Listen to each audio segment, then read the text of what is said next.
Hello, in this video I am going to discuss about seed which will be beneficial for all classes in which the topic of seed is present. Seed of different plant vary in size, shape, but their basic structure is similar. The means of that the plant different type of plant have different type of seed. They are vary in size, shape, but their basic structure, their growing structure of the seed, we can say basic structure of the seed are the similar. A mature seed consists of two parts, seed coat and embryo. Seed coat, the nature of seed coat, we can say the nature of seed coat is protective. Seed coat is a protective covering of seed which protect the seed. Embryo, to which we call baby plant, young or mini mature plant enclosed within the seed coat. Young or mini mature plant enclosed within the seed coat is the embryo or baby plant, and seed coat are the protective covering of seed. These embryo consist of a young root called radicals, shoot called plumule, and one or two seed leaves called cotyledons. One or two seed leaves called cotyledon. Embryo have young root, to which we call radicals, a shoot, to which we call plumules, and one or two seed leaves called cotyledons. Cotyledons are of two types: monocotyledon and dicotyledon, in which the number of cotyledon is the plant in which the seed in which the number of cotyledon is one is monocotyledon, like wheat, maize.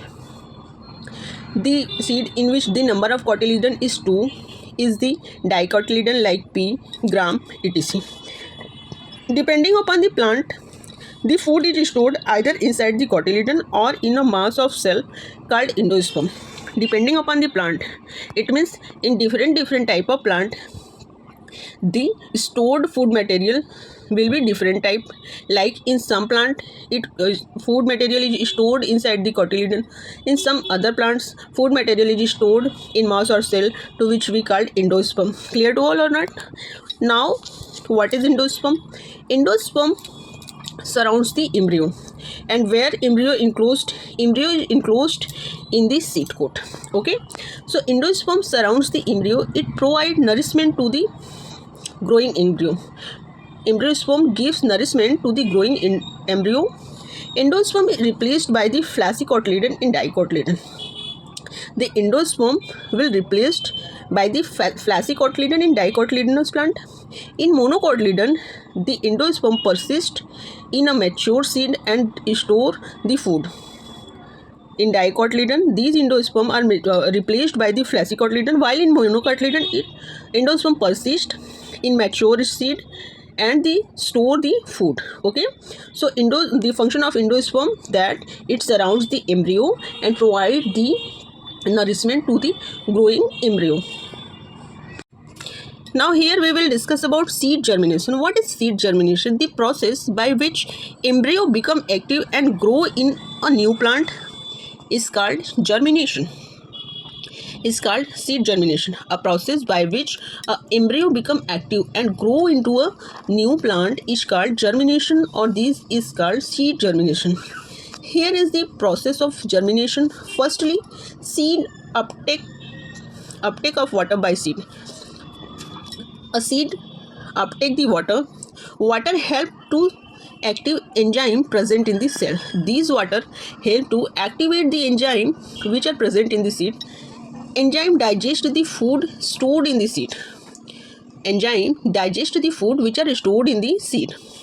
All and seed swell up and seed coat becomes soft.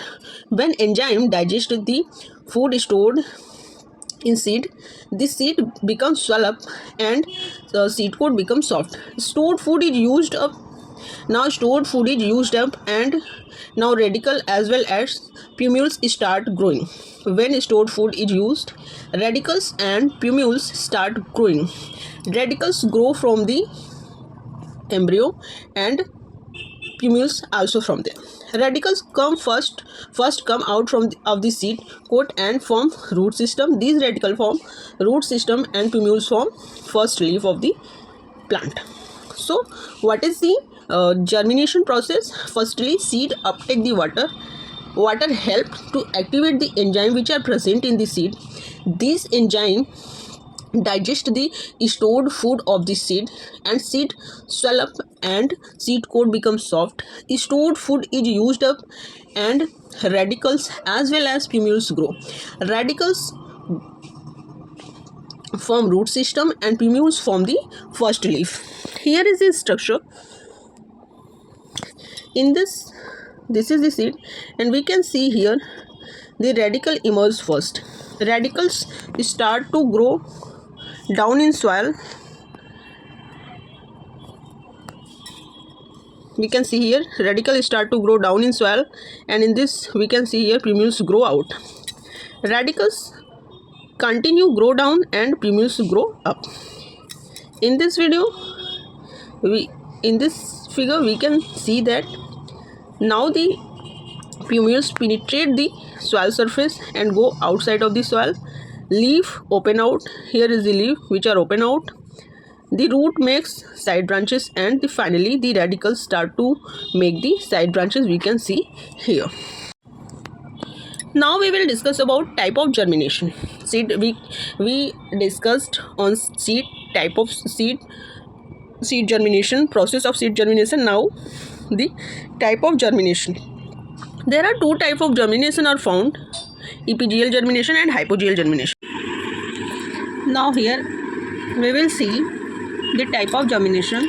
There are two types of germination: epigeial germination and hypogeial germination. Epigeial germination, in this type of germination, the cotyledon pushed above through the soil. In this type of germination, the cotyledon pushed above through the soil. This type of germination seen in many dicot seeds like bean, castor, sunflower.